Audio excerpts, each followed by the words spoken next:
메시지 성경 고린도전서 10장에 대해 짧게 말씀드리겠습니다. 이 장에서는 이스라엘의 역사를 통해 교훈을 강조합니다. 우상 숭배, 불평, 탐욕 등의 행동이 가져오는 결과를 경고하며 하나님께서 주신 교훈을 통해 경계하라고 말합니다. 또한 인간은 모두 유혹을 겪지만 하나님께서는 견딜 수 있는 힘과 탈출구를 주신다고 약속하십니다. 더 나아가 모든 행동이 하나님의 영광을 위해 이루어져야 한다는 점을 강조합니다. 음식을 먹는 문제나 행동 하나하나에서도 믿음과 배려가 중요함을 표현합니다. 결국 자신의 자유보다 다른 사람의 유익을 우선시하여 공동체를 세우는 것이 크리스천의 삶임을 알려줍니다. 오늘의 말씀, 우리 삶에 적용해 보세요. 메시지 성경 고린도전서 10장 말씀으로 들어갑니다. 친구 여러분, 우리의 역사를 떠올려 경계를 삼기 바랍니다. 우리 조상들은 모두 하나님의 섭리로 구름의 인도를 받았고 기적적으로 바다를 건넜습니다. 모세가 그들을 종의 상태에서 구원으로, 죽음에서 생명으로 이끌 때 그들은 우리가 세례를 받듯이 물속을 지났습니다. 그들은 모두 같은 음식을 먹고 같은 음료를 마셨습니다. 그것은 하나님께서 날마다 공급해 주신 식사였습니다. 그들은 바위틈에서 솟아나는 물을 마셨습니다. 하나님께서 그들을 위해 마련하신 바위에서 솟아난 물은 그들이 있는 곳이면 어디에서나 그들과 함께 머물렀습니다. 그 바위는 다름 아닌 그리스도였습니다. 그러나 하나님의 기적과 은혜를 경험한 것이 그들에게는 큰 의미가 없었던 것 같습니다. 광야에서 어려운 시기를 보내는 동안 그들 대다수가 유혹에 무너지고 말았으니까요. 결국 하나님께서도 그들을 기뻐하지 않으셨습니다. 똑같은 일이 우리에게도 일어날 수 있습니다. 그러니 우리는 그들처럼 자기 마음대로 하려고 하다가 허를 찔리는 일이 없도록 조심하지 않으면 안 됩니다. 백성들이 먼저 파티를 벌이고 그런 다음 춤을 추었다고 했지만 우리는 그들처럼 우리의 신앙을 떠들썩한 쇼로 변질시켜서는 안 됩니다. 성적으로 문란해서도 안 됩니다. 잊지 마십시오. 그들은 성적으로 문란하게 살다가 하루에 23,000명이나 죽었습니다. 우리가 그리스도를 섬겨야지 그리스도께서 우리를 섬기게 해서는 안 됩니다. 그런데도 그들은 그렇게 했고 결국 하나님께서는 독뱀을 풀어놓으셨습니다. 우리는 불평하지 않도록 조심해야 합니다. 그들은 불평하다가 멸망했습니다. 이 모든 것은 위험을 알리는 경고 표지입니다. 이 모든 것이 우리의 역사책에 기록된 것은 우리로 하여금 그들의 실수를 되풀이하지 않게 하려는 것입니다. 우리의 처지가 그들과 유사합니다. 그들이 처음이라면 우리는 나중이라고 할 수 있습니다. 우리도 그들처럼 실패할 수 있습니다. 그러니 순진하게 속지도 말고 자만하지도 마십시오. 여러분도 예외가 아닙니다. 여러분도 다른 누구처럼 쉽게 넘어질 수 있습니다. 자신에 대한 신뢰는 버리십시오. 그런 것은 전혀 도움이 되지 않습니다. 오히려 하나님께 대한 신뢰를 기르십시오.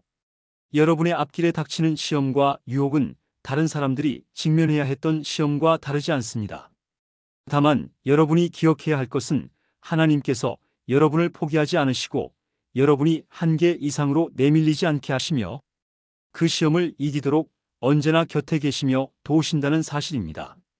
그러니 사랑하는 친구 여러분, 사람들이 하나님을 어떤 대상으로 전락시켜 이용하거나 통제하려는 모습을 보이거든 할 수 있는 한속히 그 모임에서 빠져나오십시오. 이제 나는 성숙한 신자들에게 하듯이 말하겠습니다. 여러분 스스로 결론을 내려보십시오. 우리가 성찬 때 축복의 잔을 마시는 것은 그리스도의 피, 그리스도의 참 생명에 참여하는 것이 아닙니까? 마찬가지로 우리가 빵을 떼어 먹는 것도 그리스도의 몸, 그리스도의 참 생명에 참여하는 것이 아닙니까? 여럿인 우리가 하나가 되는 것은 빵이 하나이기 때문입니다. 그리스도가 우리 안에서 조각조각 나는 것이 아닙니다. 오히려 우리가 그분 안에서 하나가 되는 것입니다. 우리가 그리스도를 우리의 모습으로 축소시키는 것이 아니라 오히려 그리스도가 우리를 그분의 모습으로 끌어올리십니다. 옛 이스라엘에서도 그런 일이 일어났습니다. 하나님의 제단에 바친 제물을 먹는 사람은 하나님의 활동에 참여한 사람이 되었던 것입니다. 이제 차이점을 아시겠습니까? 우상에게 바친 제물은 아무것도 아닌 것에 바친 것입니다. 우상이 아무것도 아니기 때문입니다. 그러나 사실 우상은 아무것도 아닌 것보다 더 심각합니다. 그것은 바로 마귀입니다. 바라건대 여러분은 스스로를 여러분보다 못한 것으로 떨어뜨리지 마십시오. 여러분은 둘 다 가질 수 없습니다. 여러분이 한날은 주님과 잔치를 벌이고 이튿날에는 마귀들과 잔치를 벌일 수 없습니다. 주님은 그런 것을 참으시는 분이 아닙니다. 주님은 우리의 전부를 원하십니다. 전부가 아니라면 우리는 아무것도 아닌 것이 됩니다. 그런데도 여러분은 여러분보다 못한 것과 어울리시겠습니까? 여러분은 한 면만 보고 이렇게 말할지도 모르겠습니다. 뭐든지 괜찮아. 하나님은 한없이 관대하시고 은혜로우시잖아. 그러니 우리가 무슨 일을 할 때마다 그것이 그분의 기준을 통과할지 일일이 따져보거나 조사하지 않아도 돼라고 말입니다. 그러나 무사히 잘 빠져나가는 것이 핵심이 아닙니다. 우리가 제대로 살아야 하겠지만 무엇보다 우리가 노력을 기울여야 할 것은 다른 사람들이 제대로 살도록 돕는 일입니다. 이것을 행동의 근거로 삼으면 나머지는 상식선에서 해결됩니다. 예를 들어 정육점에서 판매하는 것은 무엇이든 먹어도 됩니다. 정육점에서 파는 고기마다 우상에게 바친 것인지 아닌지 따질 필요가 없습니다. 결국 땅과 거기서 난 모든 것이 하나님의 것이니까요. 정육점에서 판매하는 양의 다리도 땅에서 난 모든 것에 포함됩니다. 믿지 않는 사람이 초대한 저녁 식사에 여러분이 가고 싶다면 가서 마음껏 즐기십시오. 여러분 앞에 차려진 음식은 무엇이나 드십시오.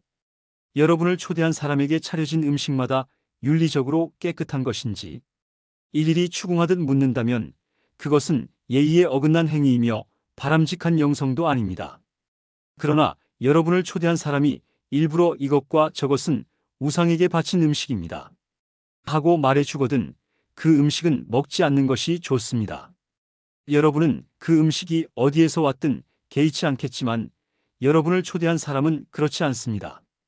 여러분은 그 사람에게 여러분이 예배하는 분에 관해 혼란스러운 메시지를 주어서는 안 되기 때문입니다.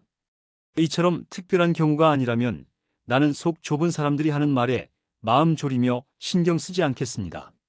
나는 마음 편히 처신하겠습니다. 마음이 넓으신 주님께서 어떻게 말씀하셨는지 알기 때문입니다. 내 앞에 차려진 음식을 먹으면서 식탁에 놓인 것을 두고 하나님께 감사드린다면 그런 내가 어떻게 남이 하는 말을 두고 마음을 졸이겠습니까? 내가 그 음식에 대해 하나님께 감사드렸고 하나님께서도 그 음식을 축복해 주셨는데 말입니다.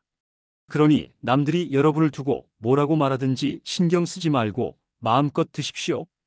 결국 여러분이 음식을 먹는 것은 하나님의 영광을 위한 것이지 사람들을 기쁘게 하기 위해 먹는 것이 아니기 때문입니다.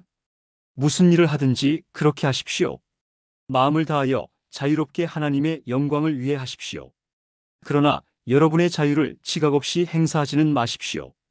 여러분만큼 자유롭지 못한 사람들의 감정을 상하게 하지 마십시오. 나는 이 모든 문제에서 모든 사람의 기분을 헤아리려고 최선을 다하고 있습니다. 여러분도 그렇게 하기를 바랍니다.